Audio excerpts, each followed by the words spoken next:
इसीलिए मैंने कहा था कि मनेव मनुष्याणाम कारण बंधन मोक्षेय, अर्थात यदि मन तुम्हारा स्वामी है और तुम उसके अधीन हो तो वो तुम्हें माया के बंधन में जकड़ता रहेगा, और जब तुम मन पर काबू पालोगे और उसके स्वामी हो जाओगे तो वही मन तुम्हें मोक्ष के द्वार तक ले जाएगा। हे मधुसूदन, यह कहना तो बहुत आसान है कि तुम मन पर काबू पालो, मन के स्वामी बन जाओ, परंतु यही तो सबसे दुष्कर कार्य है। हे केशव, मन तो वायु की तरह चंचल है। जिस प्रकार बहती हुई हवा पर काबू पाना असंभव है, इसी प्रकार इस चंचल मन को अपने अधीन करना अति दुष्कर काम है। हे अर्जुन, तुम्हारा यह कहना सत्य है कि मन अति चंचल है, उसे अपने वश में करना बहुत मुश्किल है। मुश्किल है जनार्दन, असंभव है। नहीं अर्जुन, मुश्किल अवश्य है परंतु असंभव नहीं है। तुम्हारा कहना है कि मन को वश में करने का कोई तरीका, कोई साधन भी है? अवश्य है। क्या है वो तरीका? असंशयम महाबाहो मनो दुर्निग्रहं चलम अभ्यासेन तु कौन्ते वैराग्येन च गृह्यते। अर्थात मन को वश में करने के लिए उस पर दो तलवारों से प्रहार करना पड़ता है। एक तलवार अभ्यास की है और दूसरी तलवार है वैराग्य की। अभ्यास और वैराग्य? हां, अभ्यास और वैराग्य। देखो अर्जुन, अभ्यास का अर्थ है निरंतर अभ्यास। मन को एक काम पर लगा दो, वो वहां से भागेगा, उसे पकड़ कर लाओ, वो फिर भागेगा, उसे फिर पकड़ो। ऐसा बार बार करना पड़ेगा। जैसे घोड़े का नवजात शिशु एक क्षण के लिए भी स्थिर नहीं रहता, क्षण क्षण में इधर उधर फुदकता रहता है।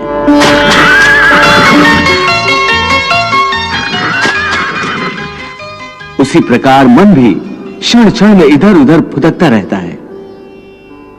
एक चंचल घोड़े की तरह मन भी बड़ा चंचल होता है, और ऐसे चंचल मन को काबू करना उतना ही कठिन है जैसे किसी मुंहजोर घोड़े को काबू करना। ऐसे घोड़े को काबू करने के लिए सवार जितना जोर लगाता है, घोड़ा उतना ही विरोध करता है और बार बार सवार को ही गिरा देता है।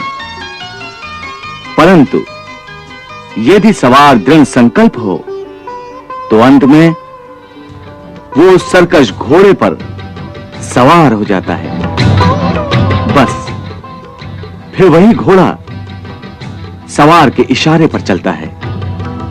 उसी प्रकार मन को भी नियंत्रण की रस्सी में बांधकर बार बार अपने रास्ते पर लाया जाता है, तो अंत में वो अपने स्वामी का कहना मानना शुरू कर देता है। इसी को कहते हैं अभ्यास की तलवार चलाना। जब अभ्यास की तलवार से ही मन ठीक रास्ते पर आ जाए, फिर वह दूसरी वैराग्य की तलवार की क्या आवश्यकता है? उसकी आवश्यकता इसलिए है कि एक बार ठीक रास्ते पर आ जाने के बाद मन फिर से उल्टे रास्ते पर न चला जाए, क्योंकि उल्टे रास्ते पर इंद्रियों के विषय उसे सदा ही आकर्षित करते रहेंगे। मिथ्या, भोग, विलास और काम की तृष्णा उसे फिर अपनी ओर खींच सकती है। इसलिए मन को यह समझना जरूरी है कि वो सारे विषय भोग मिथ्या हैं, असार हैं, योग माया के द्वारा उत्पन्न होने वाले मोह का भ्रम है। मन जब इस सत्य को समझ लेगा तो उसे विषयों से मोह नहीं रहेगा, बल्कि उससे वैराग्य हो जाएगा। और यही वैराग्य की तलवार का काम है कि वो विषयों के मोह को काट के मन को सन्यासी बना देती है। प्रभु, विषयों का आभास तो मनुष्य को इंद्रियों के माध्यम से होता है, और भगवान श्री कृष्ण विषयों के मोह को त्यागने को कह रहे हैं, तो क्या मनुष्य इंद्रियों का प्रयोग करना ही छोड़ दे? तो भोग विलास में आसक्ति के त्याग की बात कर रहे हैं।